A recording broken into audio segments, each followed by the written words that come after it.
A bordo do avião presidencial, o presidente dos Estados Unidos, Donald Trump, afirmou que espera se encontrar com Lula na Malásia, enquanto os dois líderes buscam reparar sua relação após atritos diplomáticos.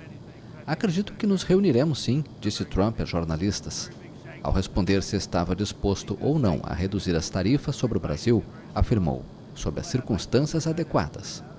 Lula e Trump começaram a resolver suas diferenças após meses de disputas e a imposição de tarifas punitivas de 50% devido ao julgamento e condenação por tentativa de golpe de Estado contra o ex-presidente de extrema-direita Jair Bolsonaro, aliado do republicano. Lula assegurou que tem todo o interesse em mostrar ao presidente americano que a imposição de tarifas ao país foi um equívoco.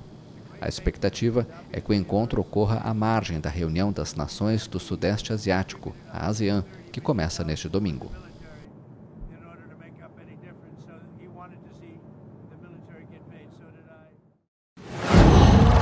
Qual?